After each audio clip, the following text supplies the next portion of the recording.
सत्संगत जी, प्यार से कहना धन निरंकार जी। प्रेमा ने बोला धन निरंकार जी। औरंगाबाद में आज सभी उपस्थित समागम के पहले दिन, चाहे एक वो महाराष्ट्र में हर साल कहीं ना कहीं ये इस रूप में समागम होना, और इस बार 56 समागम इस शहर में, ये जो एक ध्यान था कि जब नासिक में हुआ उसके बाद इधर ही हो, पर वो कोरोना काल के 2 साल पर किस तरह एक वो भाव कि हर समय चाहे दातार ने स्थिति कुछ रखी, भक्तों ने उसमें भी शुक्र ही मनाया। जहाँ दुनिया में हर कोई कोरोना की वजह से कुछ ना कुछ मन में एक ऐसे ख्याल ला रहे थे कि एक खुशी नहीं मिल रही, हर तरफ पीड़ा दिख रही है, तो भक्तों ने उस समय में भी देखा कि ये भी इस दातार की ही एक इच्छा के अनुसार है, तो इसमें भी जो अच्छाई है उसको देखें। और कैसे सबने वो जो सिल्वर लाइनिंग की बात होती है, एक हर बादल के पीछे एक वो रोशनी के आकार,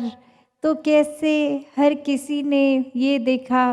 कि जो घर परिवार से नहीं इतने समय से मेलजोल हो रहा था, एक भाव मन का कि एक बिजी लाइफ चल रही है, आपस में समय बिताना इतना संभव नहीं, कैसे उस समय जिन परिवारों ने आपसी प्यार करके एक दूसरे के साथ एक अच्छी तरह टाइम, क्वालिटी टाइम बताया, वो सिर्फ और सिर्फ एक दूसरे से और ज़्यादा क्लोज़ हो गए, ये प्यार और बढ़ गया। और जिन घरों में प्यार ही नहीं था, उनको एक साथ इस समय मिलने के बावजूद भी वो एक अच्छा समय उनके लिए नहीं महसूसियत का, कि हर कोई बस घर के चंद लोग भी कैसे एक पीड़ा में हो के या ना हो के भी एक दूसरे से कठोर वचन ही बोल रहे हैं।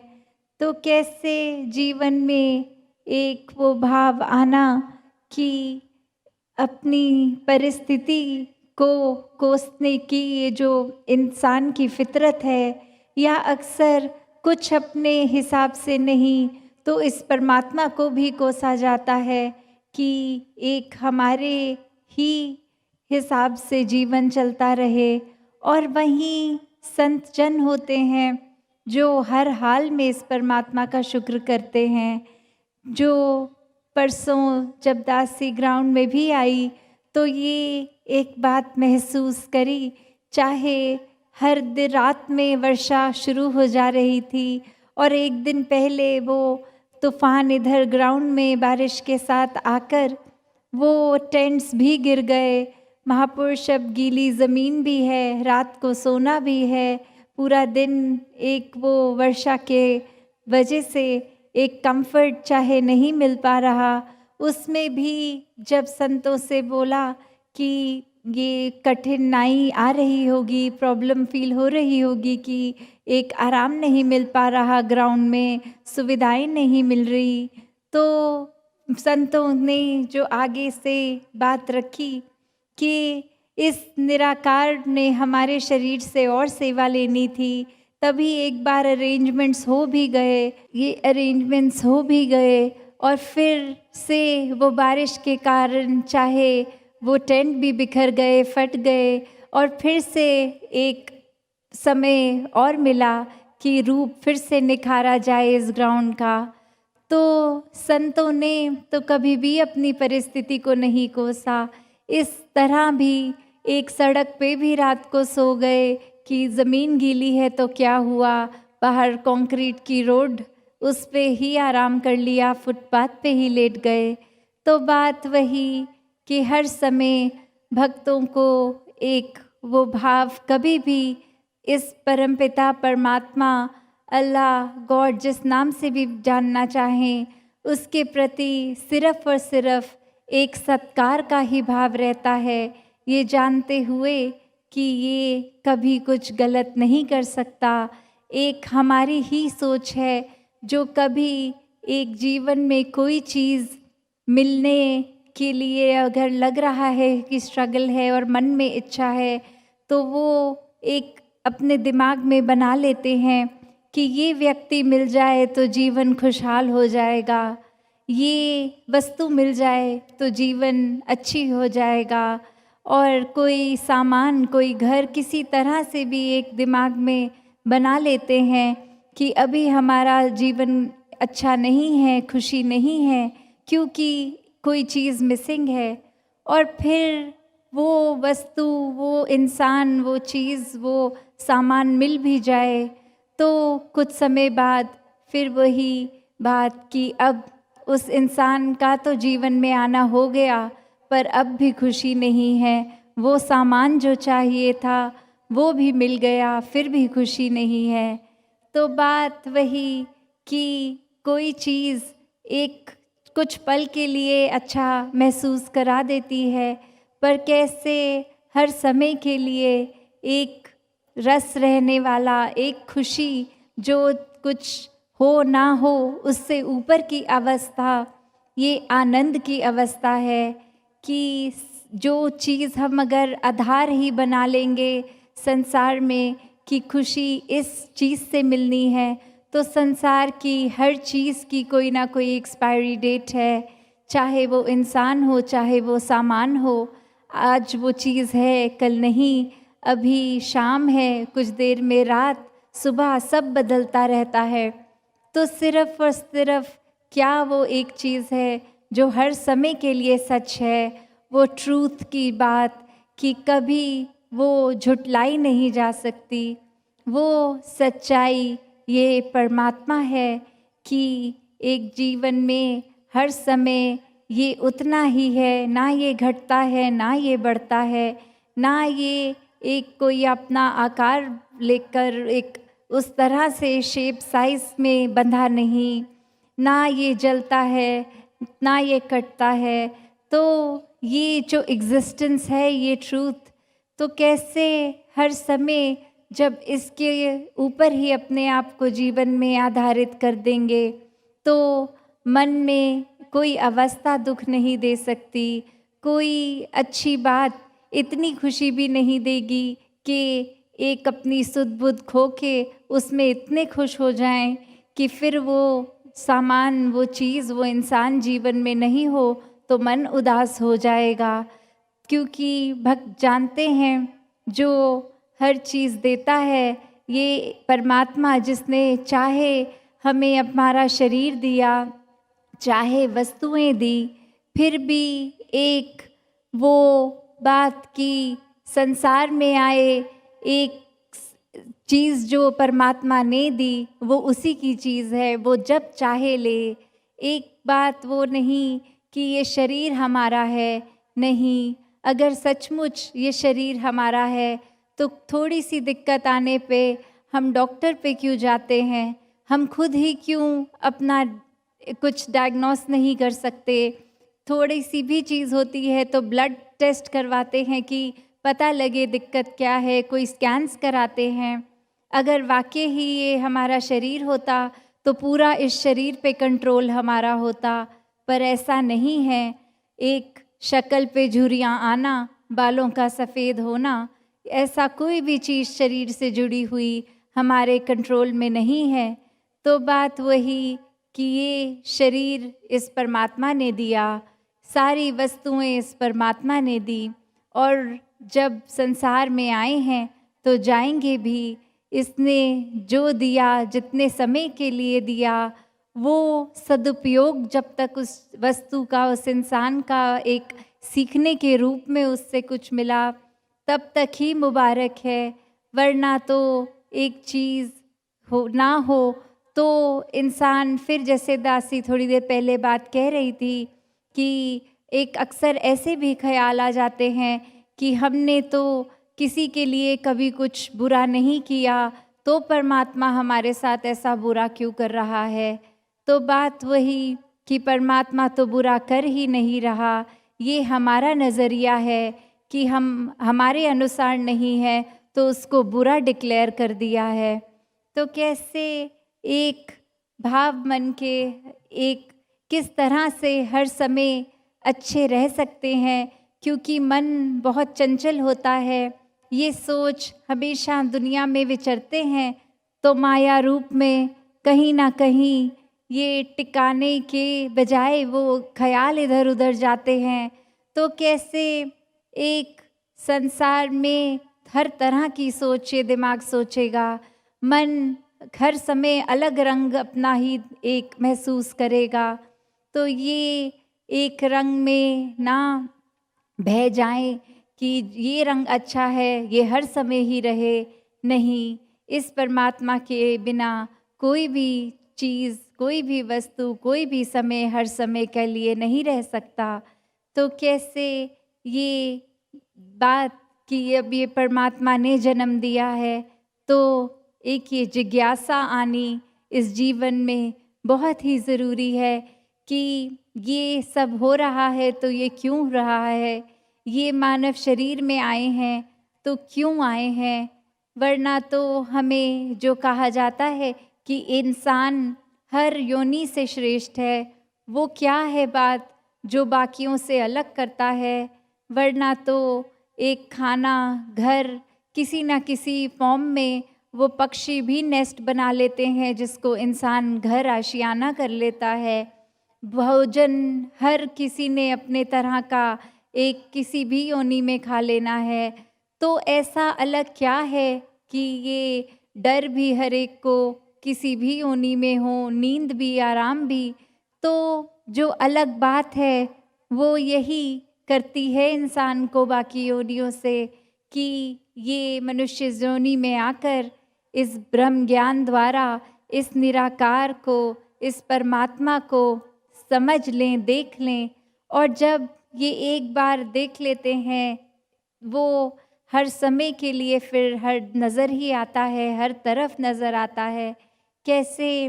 फिर मन में जितना ज़्यादा ये ठहराव बनता है इस परमात्मा का, मन उतना ही एक विशाल हो जाता है। जिस तरह ये निराकार की कोई सीमा नहीं है, मन भी फिर उसी तरह विशाल होके एक चीज़ों को माइक्रोस्कोपिकली नहीं, एक पारदर्शी होके देखता है कि कैसे हर चीज़ एक इंडिविजुअल यूनिट की तरह नहीं, एक टोटलिटी में, एक ब्रॉडर विजन से देखा जाए। तो मन फिर हर एक को एक्सेप्ट करता है। छोटी छोटी चीज़ें किसी की तंग नहीं करती। एक किसी का चाहे वो स्वभाव हो, एक किसी का फिर कोई वो और अन्य चीज़, मन हर एक को उसी दृष्टि से देखता है कि ये भी परमात्मा की रचना है। जिस तरह मैं हूँ तो किस बात का एक दूसरे से नफ़रत, गिला और मन में एक ऐसे भाव आने। हर किसी में जिस तरह हमारे अंदर ये परमात्मा है, हर एक में है, ये आत्मा इसी परमात्मा का अंश सभी में है। तो बात यही कि ये जीवन में आ गए हैं तो अब ये जिज्ञासा कैसे लानी, क्योंकि एक पहले की बात अगर करें तो एक डिस्ट्रैक्शन रूप इतना ज़्यादा नहीं, हर किसी को कहीं ना कहीं हर समय वो खुद ब खुद जिज्ञासा आ जाती थी कि किस तरह इस परमात्मा को प्राप्त करें। और अब इतनी डिस्ट्रैक्शंस, ये माया रूप संसार का इतना हावी, तो अक्सर इस शरीर में आके ये आत्मा भी कंफ्यूज्ड कि शायद काम ही ये है कि छोटी उम्र में खेलना, कूदना, पढ़ना, फिर घर बार चलाना, काम करना, और फिर वृद्ध अवस्था में एक शरीर जिस तरह भी हो ना हो, कैसे एक जीवन की बस यात्रा, यही काम कि बस यही करने आए हैं। पर वो आत्मा की भूख, एक भटकन जो होती है, वो इस ब्रह्म ज्ञान द्वारा ही, एक जो अक्सर कोई भी हम धार्मिक ग्रंथ खोल लें उसमें मोक्ष और मुक्ति की बात है कि जो जीते जी इस परमात्मा को प्राप्त कर लेता है, इसको देख लेता है, इसको दिल में बसा लेता है वो जीते जी ही मुक्त है। फिर उसको वो इंतज़ार नहीं करना कि कब सांसें बंद होंगी, ये शरीर काम करना बंद कर देगा और तब ही मुक्ति होगी। जिसने जीते जी मोक्ष प्राप्त कर लिया उसने फिर निसंदेह एक आंखें बंद होने के बाद भी, मौत आने पर भी एक मोक्ष अपनी झोली में डाल लिया। क्योंकि ये बात वो नहीं कि शरीर का खेल है, ये तो आत्मा ने एक टेम्परेरी घर, जब तक साल जितने जीवन के, तो ये शरीर को बना लिया है। पर इस आत्मा की एग्जिस्टेंस तो इस शरीर से ऊपर है। तो कैसे जीते जी भी इस तरह ही एक जिज्ञासा इस परमात्मा को प्राप्त करने की, जैसे ये कहानी दासी अक्सर सुनाती है कि एक कोई व्यक्ति अपने गुरु से ये बात रखकर कि मुझे बहुत जिज्ञासा है परमात्मा की प्राप्ति करके अपना जीवन जीते जी मुक्त कर लूं, और वहीं वो गुरु पानी के अंदर उसका मुंह डाल के रख दे काफ़ी देर, और थोड़ी देर बाद जब निकाला तो वो खांसियाँ ठसके और सांस को अपनी उखड़ी उखड़ी को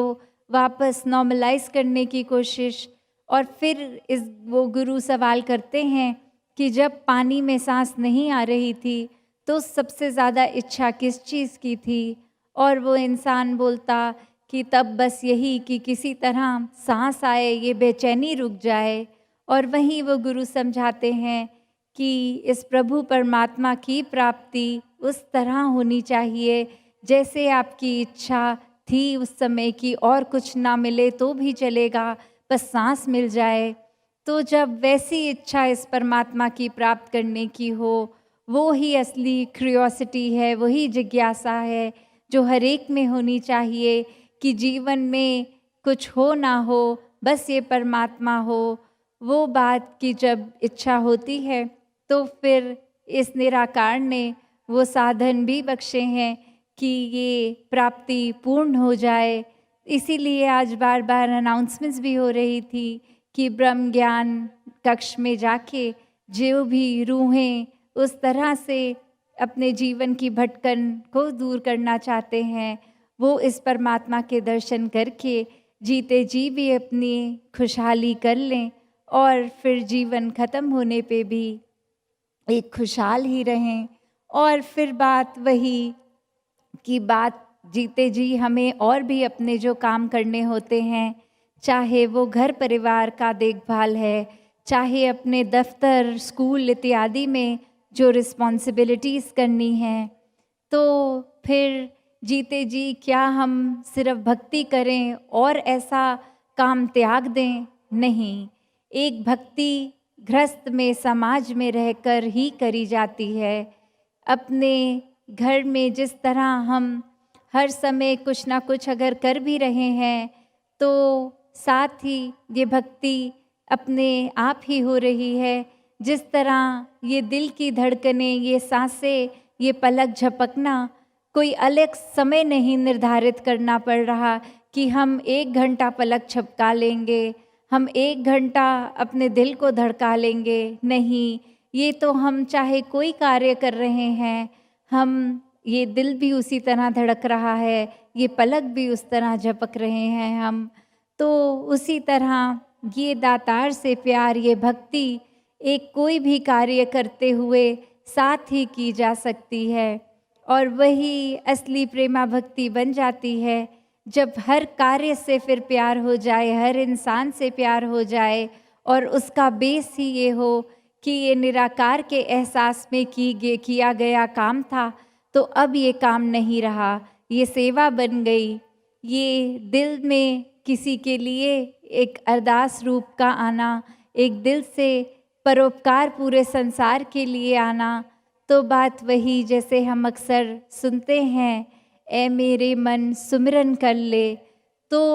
वो बात ये नहीं कही गई कि ए जीभ सिमरन कर ले, ए शब्दों द्वारा सिमरन कर लो। नहीं, मन को कहा जा रहा है कि मन में इस दातार का एहसास करके सिमरन करो, वरना तो वो शब्द शब्द ही रह जाएंगे। जब इस एहसास के द्वारा किया जाएगा, वो महसूसियत तो वो एक सिर्फ अपने तक ही नहीं, वो भाव फिर पूरे संसार के कल्याण के बन जाते हैं। जब मन में दातार हो और सुमिरन करके, सेवा करके, सत्संग करके, फिर वो चाहे हम जीते जी भी ये भक्ति हर समय कर सकते हैं। फिर जो आज बात बार सुन रहे हैं हम, रूहानियत और इंसानियत संग संग, तो वो बात भी कि एक जीवन में सिर्फ इंसानियत, ये ह्यूमन वैल्यूज़, एक ये अच्छा इंसान बनना ही फिर ये क्या है कि क्या हम अगर अच्छे कर्म कर रहे हैं, अच्छे इंसान बन गए हैं, तो क्या एक जीवन का लक्ष्य पूरा हो गया? वो इंसानियत के गुण पूरी तरह भी मन में तभी बस पाते हैं जब इस रूहान, इस परमात्मा का जो वास है हमारे अंदर हो जाता है। वरना तो वही जैसे कहा गया है, every soul is potentially divine, कि कैसे एक दैवीय होना हर एक में संभव है। बस इस देव के साथ जुड़ना है, इस परमात्मा के साथ जुड़ना है, इसको पहचान कर इसमें एकमिक होना है। जब ऐसा हो जाता है फिर इंसानियत सीखने की बात नहीं रह जाती। फिर मन में खुद ब खुद वो करुणा, दयालुता, एक प्यार, स्नेह, एक दूसरे से एक किस तरह रवैया रखना है, वो बिहेवियर, वो कुछ समय का नहीं, हर समय एक अच्छाई हमारे अंदर एक बाय प्रोडक्ट की तरह ही आ जाती है कि इस परमात्मा से प्यार हो गया, इसको देख लिया, मन में बसा लिया, तो अब जीवन में ह्यूमन वैल्यूज़ खुद ब खुद आ गई। वो फिर ज़बरदस्ती की सिखाई हुई ऊपरी बिहेवियरल नहीं है, अंदर से ही वो बात कि जिस तरह एक शरीर में अगर हम कहीं पे भी एक स्क्रैच लगता है तो ब्लड ही बाहर आता है, क्योंकि शरीर के कोने कोने में वो खून ही बसा है। तो कैसे कहीं से भी स्क्रैच करेंगे, खून नहीं आना है। वहीं उसी तरह एक अगर इंसानियत अंदर भर गई, क्योंकि ये रूहान अंदर बसा है, ये परमात्मा बसा है, तो अंदर से हर समय ही चाहे कोई स्थिति हो, कुछ भी हो, अंदर जो है वही बाहर आना है। तो ऐसी अच्छाई, हर समय की अच्छाई हर किसी के हिस्से में रहे।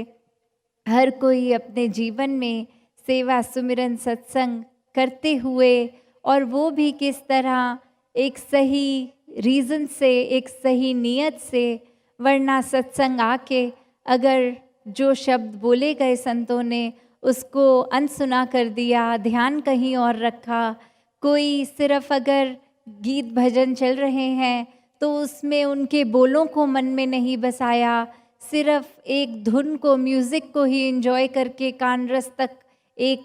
उस समय का टेम्पररी एक झूम लिया। पर ये सही वजह नहीं है कि सत्संग सिर्फ अपने आप को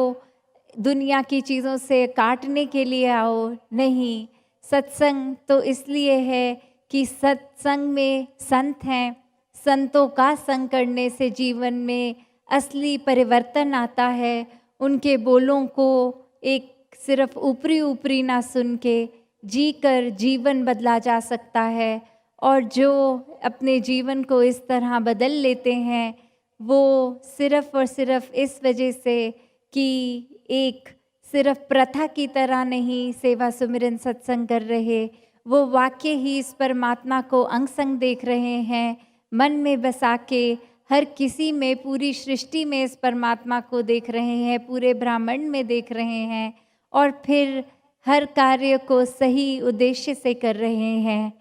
तो दासी और समय ना लेके इन्हीं शब्दों से आज्ञा लेगी, बाकी अपने मन के भाव आने वाले दिनों में आपके चरणों में रख देगी। साथ संगत जी, धन निरंकार जी। साथ संगत जी, प्यार से कहना धन निरंकार जी। आज दूसरे दिन समागम के, जहाँ सभी संतों ने यही प्रेरणा सत्संग के दौरान दी और युगों युगों से वही संदेश कि जीवन में इस प्रभु के अलावा अगर और कोई चीज़ को श्रेष्ठ रखोगे तो फिर ये जीवन गंवाते चले जाओगे। एक असली जीवन जीना यानी कि इस परमात्मा के साथ हर पल जीना, इसको साक्षात आमने सामने अंग संग हर समय देखना, इस ब्रह्म ज्ञान द्वारा इस निराकार के ही कोई कार्य करते हुए साथ साथ दर्शन करते रहना, एक भक्ति हर चीज़ के साथ साथ करते रहना।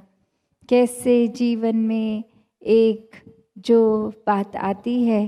कि हर कोई अपने आप को इतना इम्पोर्टेंट, इतना ज़रूरी, अपनी खुद की कीमत इतनी ज़्यादा लगा के संसार में रहता है कि और कोई एक श्रेष्ठ नहीं है, हम ही हैं। तो एक जीवन में वो बात कि कैसे अपने जीवन में एक उदाहरण, एक कहानी रूप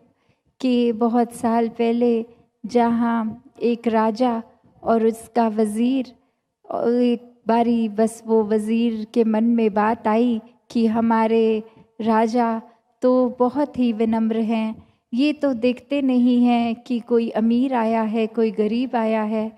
कोई भी आता है उसकी ओर देख के मुस्कुरा के सर झुका के उसको बहुत ही तहज़ीब से मिलते हैं। तो जब ये बात वज़ीर के मन में आई तो अपने आप को उसने सोचा कि इससे तो मेरी एक इम्पोर्टेंस ख़त्म हो रही है कि मैं ऐसे राजा का वज़ीर हूँ जो हर जगह अपना सर झुका देता है। तो ये कंसर्न, ये बात अपनी जब उस वज़ीर ने राजा के पास रखी कि आप हर एक को इस तरह मुस्कुरा के आदर सत्कार से सर झुका के ना मिलिया करे, ये एक प्रजा पे अच्छा रिफ्लेक्शन नहीं जाएगा। आप महाराज हैं, आप अपना रुतबा ऊंचा, गर्दन ऊंची करके हर एक से मिला किया करें।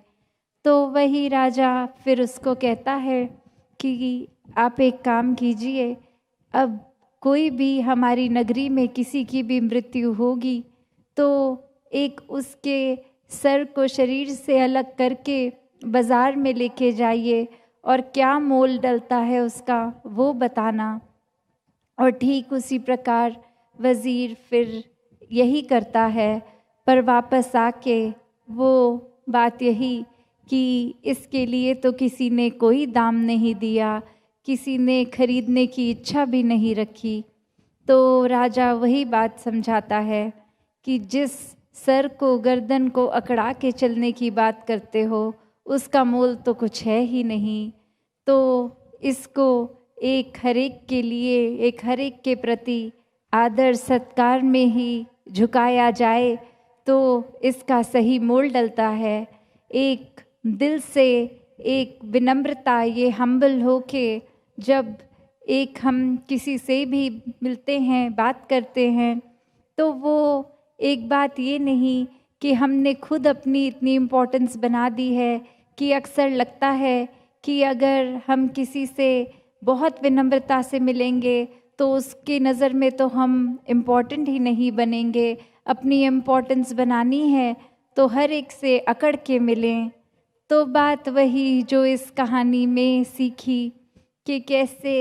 एक सही मोल जीवन का, ये खुशी में हर समय रहना, मुस्कुराहटें, एक अपने मन से जब अहंकार को त्याग देना तो ही वो बात आती है कि सही मायने में वही इंसान जी रहा है जो अपने अहंकार को त्याग चुका है। एक विनम्र हो के अपना अस्तित्व, अपनी आइडेंटिटी खो के जब जीते हैं तो फिर इस परमात्मा की आइडेंटिटी ही हमारी बन जाती है। जिस तरह एक पानी की बूंद अगर चाहे वो नाले में से निकल के नदी में आए या कहीं और से, वो अपनी यात्रा एक पूरी करके बहती बहती इस सागर में आ जाती है, तो वो अपने उस नाले वाली बूंद की अस्तित्व को खो के फिर उसको एक उससे भी ऊपर की उपाधि, एक उससे ज़्यादा कुछ मिल जाता है। उसको सिर्फ़ और सिर्फ अपनी आइडेंटिटी खो के इस सागर में एक में खोते ही वो इतना आदर सत्कार, इतना रुतबा खुद ब खुद ही मिल गया। वरना वो अगर ज़िद पे अड़ी रहती कि नहीं, मैं तो इसी नाले में रहूँगी, मैं विशाल सागर में नहीं मिलूँगी, तो फिर वो वहीं की वहीं अपनी अकड़ में। तो कैसे अपने जीवन में भी अगर हम झांक के देखें कि किस प्रकार एक जीते जी मृत्यु हासिल करनी, कि अपने अहंकार को छोड़ के एक जीते जी जब हम इस विनम्रतापूर्वक जीवन को अपनाते हैं, और वो वही बात जो दासी हर सत्संग में रखती है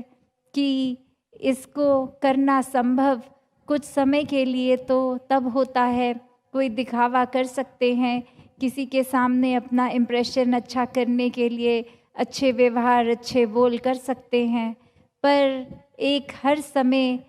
अंदर से बाहर तक का जो ये यात्रा है हमारी, ये इनसाइड आउट, उसको कैसे हम हर समय अपने आप को अच्छा रखें। वो ही बात जो समागम के लिए जो लाइन हम बार बार सुनते हैं, रूहानियत और इंसानियत संग संग, जब इस परमात्मा के साथ हम अपने मन का नाता जोड़ लेते हैं, इसको देखकर, इसको अपनाकर, जिस तरह मराठी में भी कहते हैं एकला जाना एकला माना एकवा, कि कैसे पहले अपने इस अस्तित्व को जो हमने इतना बड़ा बना लिया है और वाकई में तो उसका मोल कुछ है नहीं, उसको सच में अनमोल करना है तो किसी अनमोल चीज़ के संग से ही वो होगा, और कोई ऐसी चीज़ नहीं जो खरीद के महंगी से महंगी ले लें, कुछ और रूप में नहीं। ये जो भक्तों ने हर समय एक सच्ची दौलत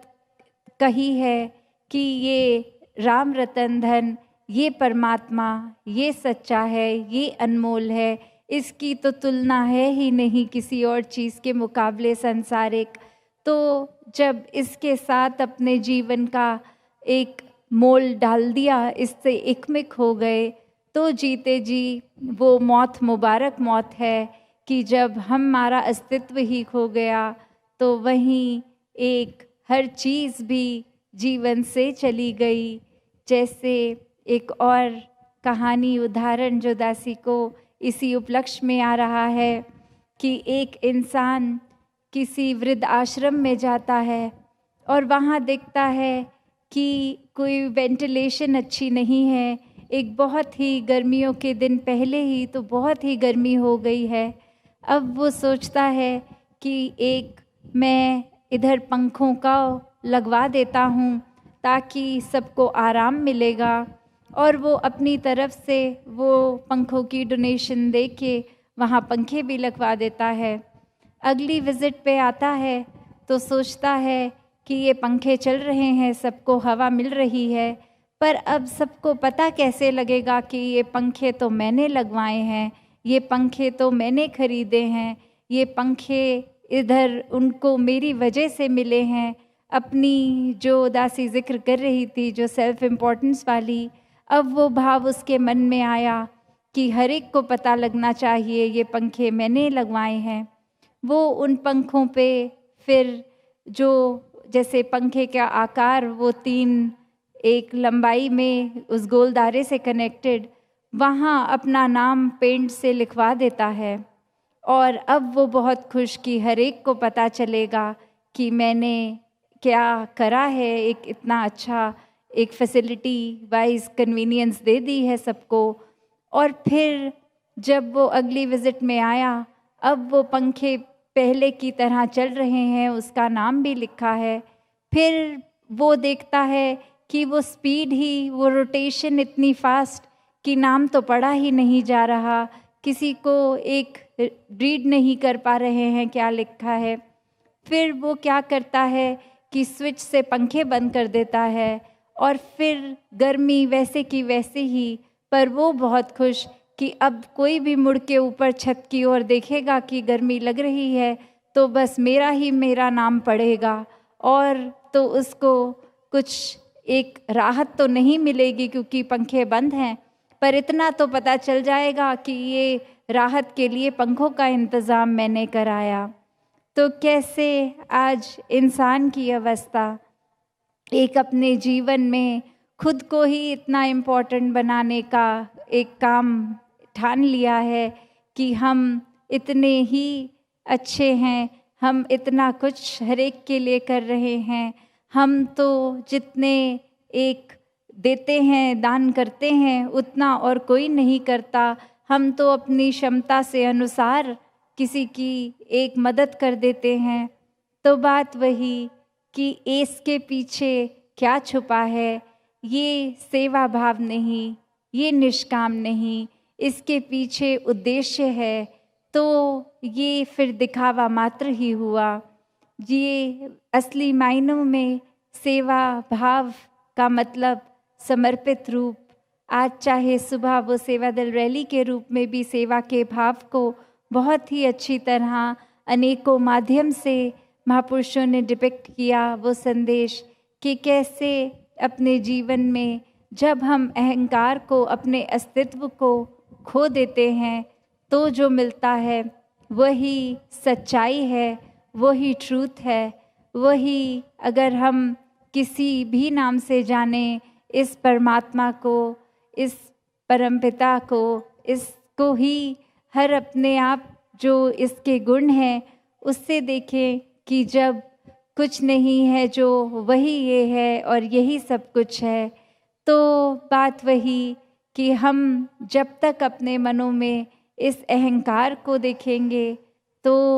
वो जीवन हमारा बिल्कुल ही एक रद्दी के भाव का जीवन है। जब जब हम अपने जीवन को जितना साफ करते जाएंगे इस परमात्मा के साथ जुड़ के, अच्छी सोच, अच्छे भाव, इसलिए क्योंकि दिखावा मात्र नहीं, क्योंकि इससे जुड़े हैं और ये एक साफ चीज़ है, पावन चीज़ है। और इसके साथ जितना जुड़ें तो एक हम बात करते हैं कि कोई क्या सबूत देता है कि अगर वो साफ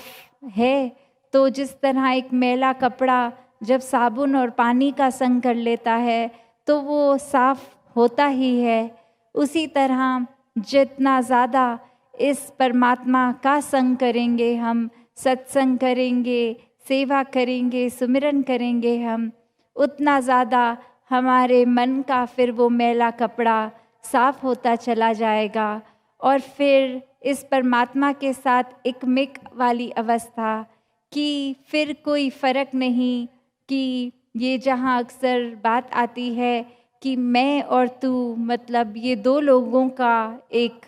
बातचीत हो रही है। तो जब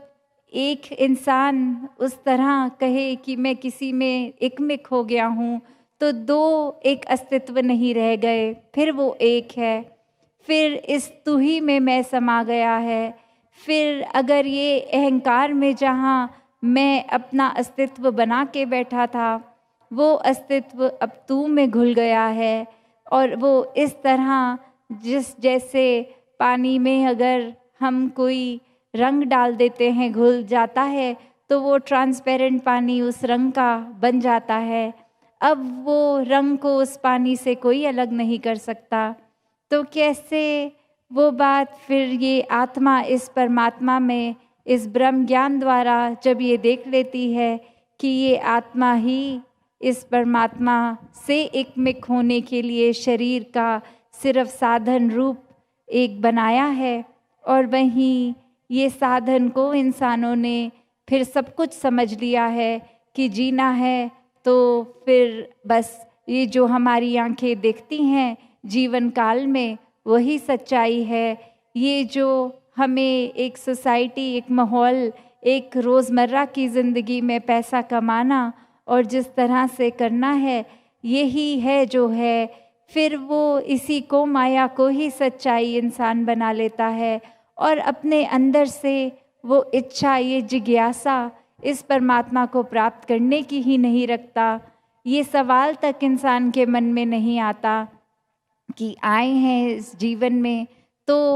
एक सबसे बड़ा जो उद्देश्य है इस परम पिता परमात्मा की प्राप्ति, आत्मा और परमात्मा का एकत्व बनाना, वो रह गया। पर बाकी काम कर लिए तो जीवन में कुछ हासिल नहीं हुआ,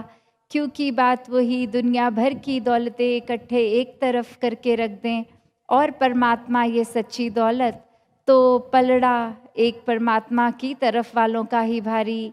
तो कैसे अपने जीवन में हर समय जहाँ हर एक के लिए ये संभव है कि इससे एक मिक होके रह सकें, इसी के रंग में घुल जाएं, ऐसा जीवन, चाहे फिर वो किसी तरह दिखने वाला शरीर हो, किसी भी बैकग्राउंड से आए, किसी तरह की भी प्रायोरिटीज़ अपनी बनाते हों, तो वो सिर्फ शरीर और शरीर से जुड़ी चीज़ों के लिए है। असल में ये आत्मा अब परमात्मा की हो गई। तो ये प्यार, भक्ति, आनंद, स्थिरता, सहजता, ये जीवन में जहाँ जितनी गहराई से ठहरेगी, उतने ही मानवीय हम बन जाते हैं, उतने ही इंसानिय हम हो जाते हैं।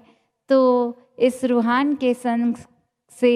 अपने जीवन में इंसानियत को भी सदैव के लिए जी लें। दातार हर एक पे कृपा करे। सात संगत जी, धन निरंकार जी। सात संगत जी, प्यार से कहना धन निरंकार जी। पिछले 3 दिनों से सभी महापुरुषों के वचनों को हम सभी ने जहाँ श्रवण किया और दिल में उतारने के लिए ये वचन किस तरह बहुत ही कल्याणकारी, हर किसी के जीवन में इनके एक भाव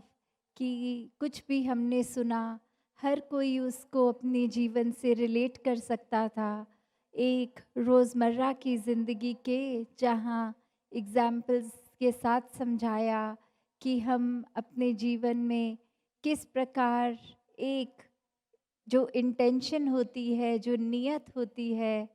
वो जहाँ रूहान के साथ जुड़ के, रूहानी नियत के साथ जुड़ के अपने अंदर इंसान नियत कर सकते हैं कि जो एक नियत से, इंटेंशन से, जैसे अभी हम श्रवण कर रहे थे कि वो फिर एक जीवन का जीने का तरीका ही बन जाना, ना कि कुछ समय के लिए उसको जीना। तो कैसे संत चाहे कहीं भी रहते हैं, उन्होंने संदेश एक ही दिया। और अगर हम थोड़ा ध्यान से सोचें कि धर्म ग्रंथ कितने साल पहले लिखे गए और उस समय तो कोई सोशल मीडिया भी नहीं था कि एक संदेश दूसरी जगह तक जल्दी पहुंच गया और दूसरी जगह ने लिख दिया। नहीं, अगर हम कोई भी एक देखें किसी राज्य में, किसी देश के सोशल स्क्रिप्चर्स के साथ साथ वो जो रिलीजियस टेक्स्ट उस तरह उस समय लिखे गए, तो वो कोई कोइंसिडेंस नहीं है कि संदेश सेम है। वो इसलिए कि उस समय चाहे संदेश एक जगह से दूसरी जगह आना, पहुंचाना ही असंभव था। ये जानकारी ही किसी को नहीं थी कि कितने देश हैं संसार में। उस समय जब ये भी बात लिखी गई, तो हर एक टेक्स्ट सेम बात कैसे बोल रहा है। बात यही, हर किसी ने उस समय जो दात अपने सद्गुरु से प्राप्त करी, वो ब्रह्म ज्ञान तब भी सच था, अब भी सच है। ये निराकार हर समय का सच है। तो कैसे हर किसी ने जहाँ अपने जीवन में वो बात सुनी कि एक जीवन काल को जीते जी ये मोक्ष, मुक्ति, सैल्वेशन ये पाना संभव है, तो वो एक ब्रह्म ज्ञान रूप से इस निराकार को पाकर, इस सच्चाई को पाकर ही संभव है। कैसे फिर जीते जी इंसान किसी मटीरियलिस्टिक चीज़ से नहीं जुड़ता, सिर्फ उसको उतना ही कि ये प्रभु ने इस्तेमाल के लिए दी है, तो इसका अच्छा इस्तेमाल करें, इसको वेस्ट बर्बाद ना करें, इसके साथ एक बुरी नीयत से कोई काम ना लें। और फिर वही कि ये हाथ में है, किसी दिन अगले दिन नहीं भी है, कोई पदार्थ, कोई सामान, कोई पैसे, तो वो भी इस परमात्मा का ही एक देन था। आज है कल नहीं, जब चाहे प्रभु दे, जब चाहे ले। तो उससे हमारे मन की स्थिति में कोई बदलाव नहीं आना चाहिए, क्योंकि ये सारे सुख सुविधा संविधान ये हमारे जीतने जी के लिए है। और जीना फिर हर किसी को, जब हर समय इस परमात्मा के साथ है, इसको प्राप्त करके, इसको देख के, तो फिर वो साधन हो ना हो, उसका भक्तों के जीवन पे कोई असर नहीं होता। वो तो फिर एक ये बात जान लेते हैं कि ये इम्पोर्टेंट नहीं है, सिर्फ एक फैसिलिटेट करता है जीने के लिए, सब कुछ ये नहीं है। तो जो इस सब कुछ, इस परमात्मा को जान लेते हैं, वो ही इस सोजी से जी सकते हैं। एक कहानी का सहारा लेके दासी अपनी बातें और रखना चाहेगी कि एक घर में 2 बच्चे, और उनकी अब वो टीनेज लाइफ ख़त्म, पढ़ाई लिखाई ख़त्म, और उनके घर में पेरेंट्स ने ये सोचा कि इनको ज़िम्मेवार बनाया जाए, इनको एक ये दुनियावी चीज़ों को उनके सामने असली रूप में लाएं कि कैसे एक मेहनत करके ही जीवन चल सकता है। एक सिल्वर प्लेट में सिल्वर स्पून से खाकर नहीं कोई जीवन आगे बढ़ सकता है। तो उसके लिए वो एक बात उन्होंने बच्चों को समझाई कि आगे बढ़ो जीवन में, घर से, कि इस तरह घर से कुछ समय के लिए जाओ, इंडिपेंडेंट होके इस जीवन में कैसे एक मेहनत करके पैसे कमाए जाते हैं, ये देखो, ये सीखो। और वहीं दोनों बच्चे फिर एक संसार में अपने तरह से बिना किसी घर के फाइनेंशियल सपोर्ट से अपनी एक यात्रा को बढ़ा रहे हैं। और वहीं एक जब सड़क पे चलते चलते गिरा हुआ कुछ सोने के आकार में एक गहना मिला, तो कैसे जो भाई था उसको लगा कि ये कहीं मेरी बहन को अगर नज़र आ गया, उसको सुंदर लगेगा, वो शायद ले ले, और ये तो सोने का है। वो फिर मन में बात वही कि हमारी मेहनत का तो है नहीं, तो हमें अपनी जर्नी पे इसको सहारा नहीं बनाना, एक खुद एक अपनी मेहनत से पैसे कमाकर कुछ घर पे साबित करना है। तो कैसे वो उसको फिर मौका देख के कि नज़र आ रहा है, उस पे कुछ मिट्टी डाल रहा था,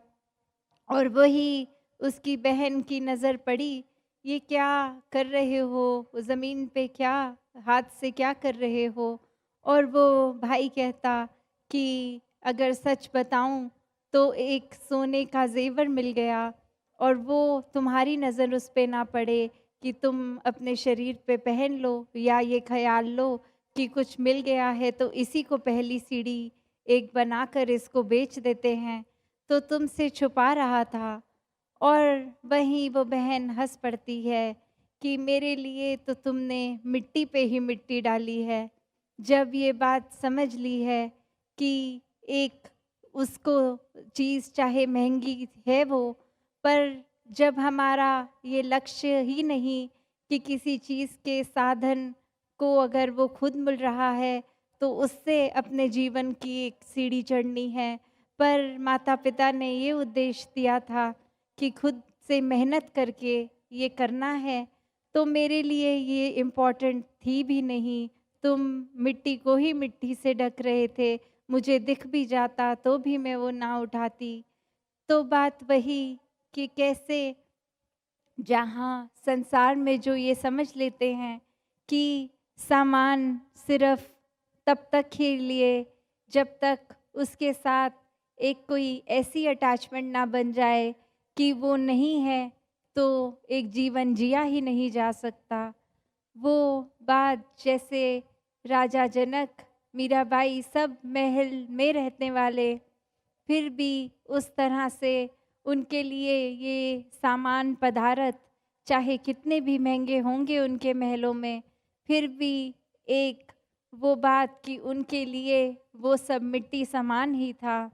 क्योंकि वो सच्ची दौलत से जुड़ गए थे। उन्होंने इस निराकार का एहसास कर लिया था, इस परमात्मा को हर समय के लिए अपने जीवन में बसा लिया था, हर समय इसके दर्शन करते थे। तो वो जानते थे कि सामान्य महँगे से महँगा भी हो, किसी दिन उसकी चमक चली जाएगी, किसी दिन वो टूट जाएगा, किसी दिन वो नष्ट हो जाएगा। सामान हर समय के लिए रहने वाली कोई चीज़ नहीं है। तो ये हर समय जो रहता है, वो उस प्रकार उसके साथ जुड़ने का काम इस मनुष्य को जो मिला है कि जीते जी इस रचनहार को जान लो, ताकि फिर इसकी रचना में वो रचनहार देखते हुए उसको सिर्फ ना ही अप्रिशिएट करा जाए, उसकी प्रशंसा की जाए, पर वाक्य में उससे प्यार हो जाए। जब अपने दिल में प्यार है, तो फिर वो दिल का काम ही हो जाता है प्यार बाँटना। जब अपने अंदर सुकून है, तो वो दिल हर एक को सुकून ही दे सकता है। वो कभी भी किसी को इरिटेशन की भावना नहीं दे सकता। जब अपने अंदर हमारे सोच इतनी बड़ी है, मन इतना विशाल है, तो किसी को कोई नैरो माइंडेड नज़रिए से एक हर एक को जजमेंटल होके उनके जीवन के अलग-अलग पहलुओं पे टिप्पणी करने के लिए फिर ये मन हरगिज़ अपने आप को ये करने से रोक लेगा, क्योंकि ये रचनहार की रचना बहुत ही विशाल और इसकी हर चीज़ इतनी खूबसूरत। फिर वो नज़रिया भी ऐसा बन जाता है कि अगर कोई चीज़ बुरी सामने आए भी, तो उसमें से अच्छी चीज़ चुन लेते हैं। जैसे एक जो बात होती है, अगर कचरे का ढेर होता है, तो कोई अगर उसमें जो अक्सर सड़क किनारे चलते हुए नज़र आते हैं, कुत्ते या कोई और जानवर, वो कैसे उस कचरे में से अपने फ़ायदे की चीज़ वो खाना ढूँढ लेते हैं।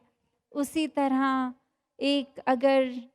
कोई घटना घट गई जो अच्छी ना भी हो, भक्तों का नज़रिया अब उसमें से भी अच्छाई ढूँढने का है और वो कुछ ना कुछ हर चीज़ से सीख ले लेते हैं। जैसे कुछ समय पहले जब कोरोना टाइम पे वो ऑनलाइन सत्संग का भी विषय कण-कण से शिक्षा ली कि कैसे हम जीवन में आए हैं,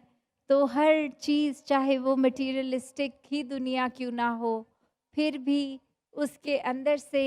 ये शिक्षा निकाली जा सकती है, क्योंकि हर चीज़ का रचनहार ये परमात्मा ही है। और जब इस परमात्मा ने पूरी कायनात बनाई, उसने ही हर चीज़ अच्छा बनाया। इंसानों ने कोई ना कोई तरकीब से फिर कहीं वो अच्छाई में एक बुराई मिलाते चले गए और अपने ऊपर फिर वो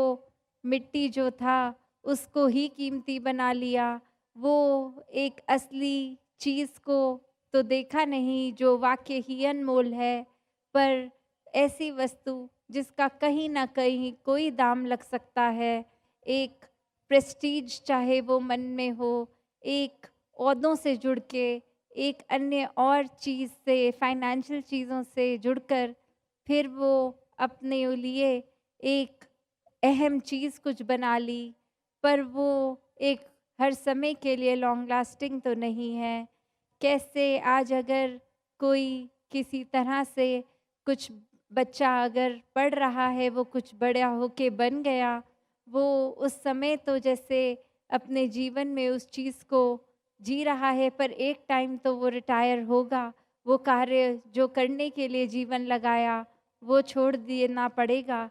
तो कैसे चाहे वो कोई उपाधि हो, कहीं पे कुछ भी हो, जो आया है उसने ख़त्म होना ही है। तो भक्त जानते हैं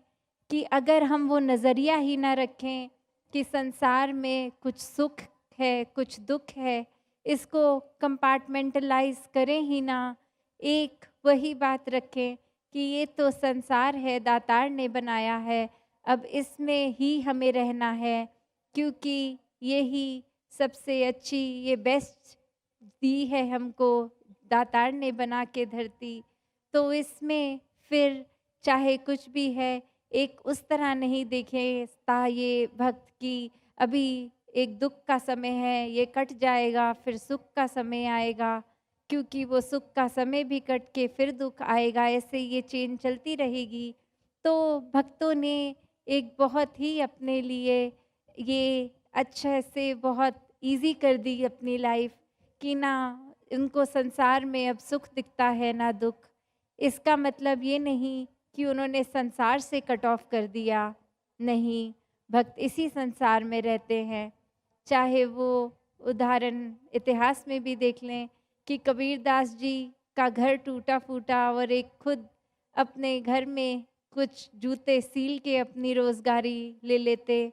या आज के समय में भी देखें एक अच्छे-अच्छे कंपनीज़ में इतनी हाई पोज़ीशंस पे एक इतनी कंपनीज़ होल्ड करते हैं, वो भी भक्त होते हैं। वो भी ये जानते हैं कि काम तो एक जीवन काटने का साधन है,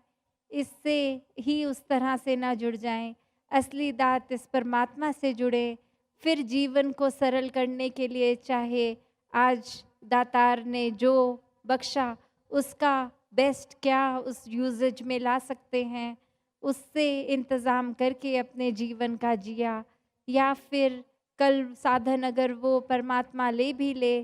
तो भक्त तो कभी हताश निराश नहीं होता, एक छोटी-छोटी उलझनों में खुद को नहीं बाँटता, क्योंकि इस भक्त के पास ब्रह्म ज्ञान है, और जिसके पास ब्रह्म ज्ञान है, वो कभी मजबूर लाचार हो ही नहीं सकता, क्योंकि उसके पास तो पूरी कायनात है, उसके पास तो इस संसार का, इस ब्रह्मांड का मालिक है, एक हर समय की अमीरी है। तो कैसे फिर वो एक दौलत से नापी-तुली गई अमीरी-गरीबी एक संसार में भक्त नहीं देखता, ना ही कोई उस तरह की इच्छा रखता है, बस बहुत सहज में जीता जाता है कि अपने जीवन में परमात्मा को रख के दिल में बसा के बस काम जिस तरह से रोज़मर्रा के करते जाएं, पूरी ईमानदारी से, पूरी डेडिकेशन से, पूरे हार्ड वर्क से, फिर चाहे उसका कोई एक रिज़ल्ट मिले, एक परिणाम निकले, तो वो किस डायरेक्शन में भी निकले, वो एक भक्त को मंज़ूर होता है। उसमें अगर अच्छा नहीं, तो भक्त गम में नहीं डूब जाता, और अच्छा हो, तो इतना भी उसको श्रेष्ठ नहीं बना लेता। एक बात की सहज अवस्था वाली, एक भक्त ने किस तरह बस बहते ही जाना है इस निराकार की रज़ा में।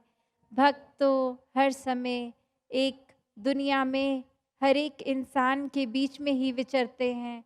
फिर भी उनसे न्यारे होते हैं। ये दुनियावी रंग उनके ऊपर नहीं चढ़ता, क्योंकि वो सच्चे रंग से अपने आप को रंग चुके हैं। कैसे जीवन में एक बात वो कि ये जो भक्त हैं, वो फिर अपने आप को कभी गिनवाने में नहीं लगते। वो अपनी भक्ति इसलिए नहीं करते कि उनका वाह-वाह होए, या इतिहास में वो बहुत ही एक नाम उनका चमका के दर्शाया जाए। नहीं, वो भक्ति इसलिए कर रहे हैं क्योंकि परमात्मा से प्यार है, और वो रीज़न्स उनके करेक्ट हैं, ना कि कोई बाद में देखा-देखी कि ये एक इंसान पहले तो आर्थिक अवस्था ठीक नहीं थी, सत्संग जाने लगा और उसके जीवन में उपलब्धि आ गई, उसके जीवन में धन-दौलत आ गई, तो हम भी सत्संग से जुड़ जाते हैं, हमारे जीवन में भी ऐसा होगा।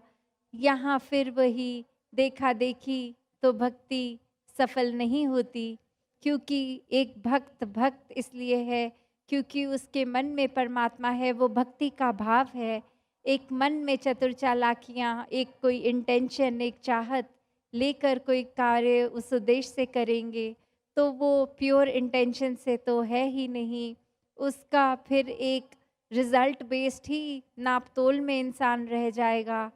भक्ति तो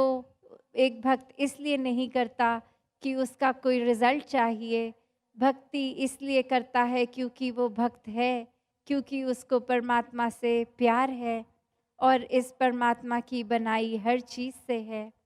अक्सर ये भी बात आती है कि जब सभी में परमात्मा है, तो फिर हर किसी से प्यार क्यों नहीं कर पाते इंसान? एक वो बात आ जाती है कि ये इंसान मेरे बारे में मुझे पता चला है पीठ पीछे बहुत बुरे शब्द कहता है, मुझे तो इससे बात ही नहीं करनी, मुझे तो इसका चेहरा ही नहीं देखना। ये इंसान मेरे मुँह पे तो मीठा बनता है, मेरे मुँह पे मेरी प्रशंसा करता है, पीठ पीछे बहुत ही बुरा बोलता है। तो अब अगर ये बात पता है, तो अब उस इंसान से प्यार कैसे किया जाए? तो बात वही कि पहले तो हम इसलिए किसी से प्यार ना करें क्योंकि वो रेसिप्रोकेट हो रहा है या नहीं। वो इज़्ज़त हर एक को इसलिए ना दें कि वो वापस मिल रही है कि नहीं। हम इसलिए करें क्योंकि ये परमात्मा हमारे अंग संग है, हमारे दिल में है। तो इस परमात्मा की वो पूजा अर्चना सही मायने में वो है कि जिस दिल में परमात्मा है, जिस हर एक में है, हम उससे प्यार करें। वो चिंता नहीं, वो जजमेंट नहीं कि आगे से दूसरा इंसान किस तरह पेश आ रहा है। और दूसरा पहलू वो भी कि क्या वो सच में ऐसा बोल भी रहा है या नहीं, क्योंकि अगर पीठ पीछे बोल रहा है, तो ज़रूर किसी इंसान ने ही बताया होगा। उसकी भी वो फैक्ट चेक कितनी है, कितनी नहीं है, क्या पता वो इंसान सिर्फ़ और सिर्फ़ एक मन में दरार पैदा करने के लिए झूठी कहानी बना के बता रहा हो कि उस इंसान ने जिसके आपके मुँह पे तो इतनी अच्छी आपके बारे में बात बोली, पर पीठ पीछे तो कितना बुरा बोलता रहता है। तो कैसे जब बात फिर यही कि यहाँ पे अपनी बुद्धि, अपनी चेतनता इसको प्रयोग में लाएँ, क्योंकि भक्त जहाँ हर समय आनंद में तो रहते हैं, पर आनंद में बहते-बहते इस परमात्मा द्वारा हर समय की अलर्टनेस भी भक्तों में होती है। वो चेतनता होती है, वो एक मन का भाव कि हाँ, हम इसकी रज़ा में हैं, हम इसके प्यार में इतने एक डूबे हुए हैं कि कुछ अच्छा, कुछ बुरा नहीं दिख रहा। पर फिर एक वो बात कि बहते-बहते जिस तरह एक इंसान अगर हम स्विमिंग जानते हैं तो एक फ्लोट करते-करते अगर थोड़ी देर में लगता है कि बॉडी नीचे जा रही है, तो फिर वो स्विमिंग के किस तरह से एक हमें पता है कि स्ट्रोक्स कैसे करना है अपने आप को पानी से ऊपर रखने के लिए। तो बात वही कि इस आनंद में बहते-बहते पर कहीं जो पता लग जाए कि कोई इंसान हमारे दिमाग में कुछ झूठी बात भरने की कोशिश इस प्रभु परमात्मा से ही दूर करने के ऐसे भाव ला रहा है, कोई सुपरस्टिशंस में हमें उलझा रहा है, कोई हमसे बिल्कुल एक विरुद्ध ही बात कर रहा है जिससे ये दातार, ये सच्चाई जो है उससे इस मिशन की आइडियोलॉजी से ही दूर कर रहा है, तो वहाँ वो काम आता है कि हम इस भक्ति भरे माहौल में बह तो रहे हैं, पर तब चेतनता से दूसरे इंसान को भी ये जागरूक किया जाए कि क्या ठीक है, क्या गलत है। एक भक्त जहाँ आनंद में रहे, वहीं चेतन भी रहे। तो दासी और समय ना लेते हुए अपनी वाणी को यहीं विराम देते हुए ये समागम 56 महाराष्ट्र का जो औरंगाबाद में इतने पिछले 3 दिनों से और कल का भी कलाकारों का जो दिन के रूप में उससे पहले सामूहिक विवाह कि कैसे भक्त तो हर चीज़ में ही भक्ति कर लेते हैं, वो फिर माध्यम कुछ भी हो। तो बात सिर्फ़ ये नहीं कि सिर्फ़ हमने अच्छी बातें संगत आके सुनी और उन पे काम नहीं किया, अपने अंदर डाली नहीं, उन पे चले नहीं। ये स्पीचेज़, ये गीत, ये पोएट्री, ये हर चीज़ मीनिंगलेस हो जाती है अगर हमारे लिए अगर हमने अच्छी बात को ग्रहण नहीं किया। तो सत्संग आने का उद्देश्य भक्त का ये भी नहीं कि एक दुनिया से एस्केप करके आते हैं। हमारे जीवन में बहुत टेंशन है, हमारे जीवन में घर में माहौल ठीक नहीं है, तो संगत आएँगे, कुछ घंटों के लिए एक पीस ऑफ माइंड तो मिलेगा, नहीं। सत्संग किसी उद्देश्य से उस तरह एक हिडन वेस्टेड इंटरेस्ट से नहीं भक्त करता। एक भक्ति है एक सत्संग करने का मतलब संतों के वचनों को सिर्फ कानों तक नहीं, दिल में उतारना, अपनी असली जीवन को किस तरह अपना पाठ करके, एक घरों के माहौल खराब हैं तो उसको कैसे ठीक करने हैं। घरों के माहौल अक्सर ये ईगो के कारण जो खराब हो जाते हैं, आपसी मनमुटाव के कारण, कुछ शब्द बोल के उसका बोझ लेके रिश्तों से ही कट ऑफ कर देते हैं लोग। तो कैसे ये सत्संग से ही शिक्षा मिलती है कि घर परिवारों को कैसे एक शांति में चलाना है, एक सहज रह के, एक यूनिट बन के। तो बात वही कि सत्संग भी आए तो उस वजह से नहीं कि कुछ घंटों के लिए सुकून हो। सत्संग इसलिए आए क्योंकि सत्संग से निराकार जुड़ता है, एक मन में निराकार का ध्यान हम और कर सकते हैं। तो आने वाले जो दिनों में जिस तरह एक अनाउंसमेंट भी सुनी, दासी की कोशिश के जगह जगह पहुंच के एक वो संगत के दर्शन भी करें। वहाँ फिर अगले साल ये महाराष्ट्र समागम में आप सबके दर्शन होंगे। किस तरह हर एक ने इस समागम के लिए जहाँ ना जाने कितने घंटों की यात्रा करके, चाहे वो कन्वीनियंस की यात्रा होगी भी नहीं, क्योंकि कुछ फ्लाइट्स अगर डायरेक्ट ना हो, कोई बस से, ट्रेन इत्यादि, पैदल भी, वाहनों से भी आए, तो वो भाव मन का सत्संग समागम आने का, जब वो भाव ही आया, घर से निकले भी नहीं, तो चाहे फिजिकली जो आ भी पाए, नहीं भी आ पाए, तो वो भाव वही कि ये जो नियत है तो समागम हो ही गया हर किसी का। तो ऐसे ही सेवाओं में हर कोई लगा रहे, एक सेवा चाहे घर में हो, बाहर हो, सत्संग में हो, कहीं भी हो, सेवा सुमिरन सत्संग को एक सही नियत से ही किया जाए, इस निरंकार को दिल में बसा के ही किया जाए। तो हर किसी के लिए जहाँ समागम मुबारक, अब अपने घरों में जाके भी फिर ये संदेश हर किसी तक पहुँचाएं कि हमने तो अपना मुख उजला कर लिया है, हम अपने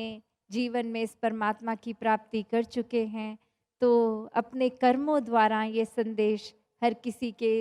लिए ये पहुँचे कि जब हम एक दिखावे वाली ज़िंदगी नहीं, एक असली ज़िंदगी जिएंगे इस परमात्मा के साथ जुड़ के,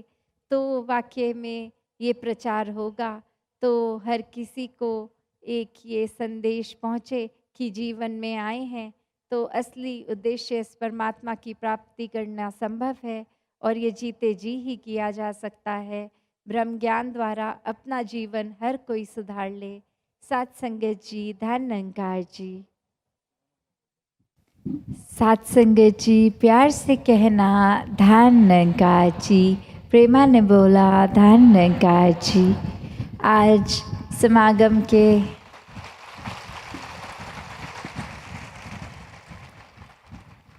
चौथे रोज़ जहाँ सुबह सामूहिक विवाह में हिंदुस्तान के अनेक प्रांतों से सभी आके, महाराष्ट्र के भी ये जो विवाह संपन्न हुए, और अब शाम को कला के माध्यम से ये कलाकार महापुरुषों ने, चाहे माध्यम एक नृत्य का लिया हो, स्किट का लिया हो, कोई भी माध्यम हो, एक मैसेज वही जो पिछले 3 दिन से हम एक समागम में सुनते आ रहे हैं, वो मैसेज जो हमेशा भक्तों का रहा। तो चाहे आज भी हमने देखा